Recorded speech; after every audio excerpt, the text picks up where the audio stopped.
Guten Erev Shabbos, everybody. Ephraim Schwartz calling you here on my beautiful, cleaned, new fence porch, new floor porch, or fake grass porch. You can look through the mirror there and see the beautiful skies up above here in Eretz Yisrael. And wonderful day, wonderful Erev Shabbos. And I want to thank, first of all, our sponsor this week for the weekly video, Avadia and Chani Waxler, on the engagement of their daughter, Layla, to Yitzi Litchfield, the son of Dovi and Shandi Litchfield of Bar Park. Mazel Tov, Asach Nachas, much simchas, and Amir Tashem. Any of you guys that want to go ahead and share your simchas with the world, share your schusim over here in our weekly video that goes out to literally hundreds, if not thousands or more people every Erev Shabbos. You can do so by sending me a message. We've got the coming weeks up before the high holidays. Sponsor it, any donation of your choice, and this is yours. You can go ahead and share and participate in the mitzvah of sharing Torah over here in Eretz Yisrael. And on the notion of Eretz Yisrael, we come to this Parsha, vhayah tisavai el haaretz, and it will be when you come to the land. You know, it's just an incredible thing. You know, I opened up the Parsha this weekend, vhayah. It's just a great word. It's probably the happiest word, we're told, to start a Parsha with, vhayah, and it will be when you're happy. Well, it's a besura tova, vhayah, and it's great, right? So this is like good news. We're starting off with a fantastic word, and you know what the Orach Chaim HaKadosh opens up and says with it? Vaya Amar v'haya lashon simcha leheyer, to teach you. It's the only parsha starts with v'haya. What? It's teaching one thing. She'ein lismayach ella b'yeshivas haaretz. Nothing is as happy, nothing is as joyful. There really is no happiness or joy. Only living in Eretz Yisrael. Is that a great pasuk to go ahead and open up with? There's nothing better, nothing more geschmack than living in Eretz Yisrael. Al derech omer, like it says, az yemale sechayk pinay. Then we'll finally be able, when we return to Eretz Yisrael, shir malz b'shuv Hashem shivas tzion, then we can finally be happy. But real simcha is only here in Eretz Yisrael. And it's an incredible parsha, because right when we're told about this settling, and Klei Yakar, other people know it says, Asher nachla v'yirishta v'yashafta ba, and you will inherit it and you will dwell in it. And the Klei Yakar says this is the only place where it tells us that not only are you going to come, you're going to inherit the land, and it is going to be settled by you. So it's not just like we're visiting, we're touring. You're home for good this time.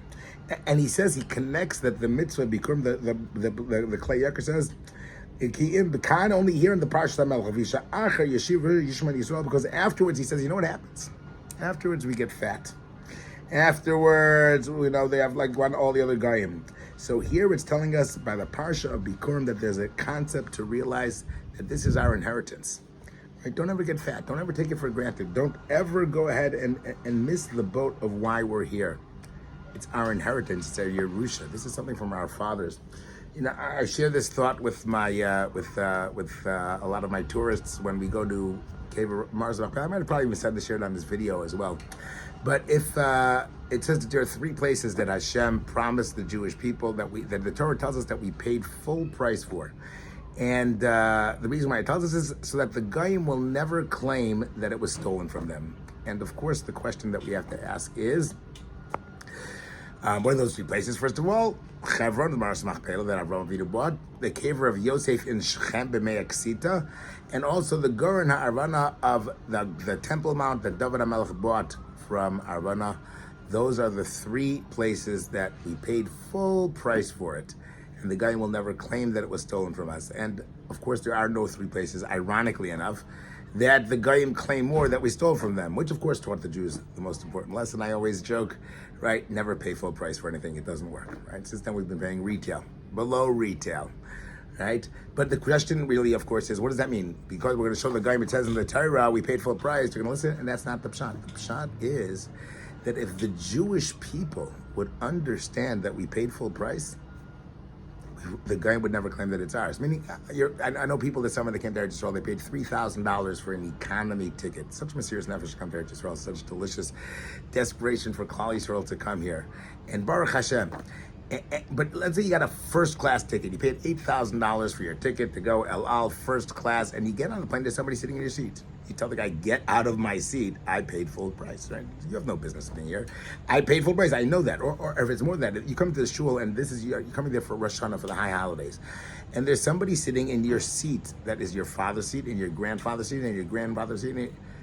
And you're looking for Rosh Hashanah davening, the same makom where your avos and your forefathers, and that's my seat. This is where all my parents, 5 generations sat there. You don't let anybody sit in that seat. I don't care who it is, right? If Klal Yisrael would understand that this is our Yerusha Zakta Kleyakar, then we would never let anybody stay there.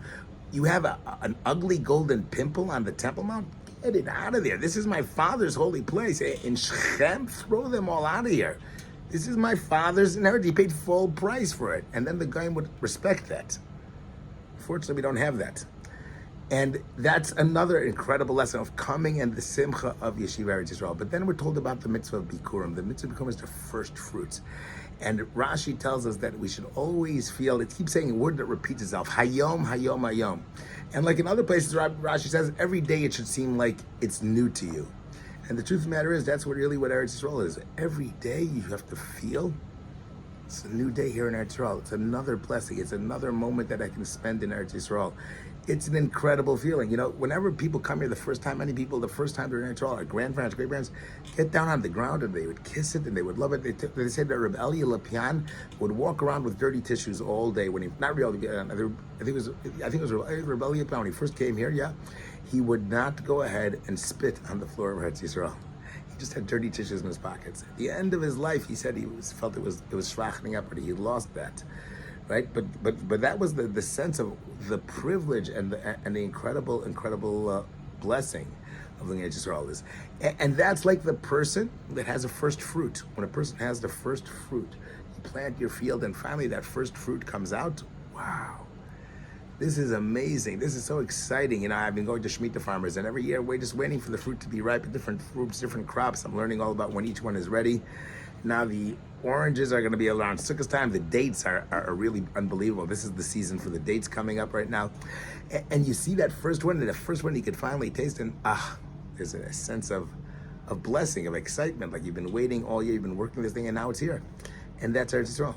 The first sense of that simcha. It's that simcha of aliyah that you take it even for the simple fruit. And we're told that that's Adam Eitz Hasada. Man is like a new tree. Interestingly enough, I saw one of them, a Farshim of Margalit, and brings down the question. He says, I understand, so do it the first time the tree produces the first fruits, but every single year, I mean, you know your crops are going to come every year. He said, no, because every year it's brand new again. And that's what we read before Rosh Hashanah, the mitzvah Bikurim. Every single year we can start a brand new slate. It's a brand new fruit. We're brand new fruits coming off the tree right now. We're just getting ripe right before Rosh Hashanah, and we can pick those things and dedicate them to Hashem. That's one more lesson. And one last lesson that he points out, it says, vhayah ki savay el haaretz, singular, not vhayah ki savayu, Klal Yisrael, singular, right? Vhayah ki savay, you personally, el haaretz, Hashem HaChonoi saying lecha, not lechem, to you personally, nachla, to your nachla, yirishta.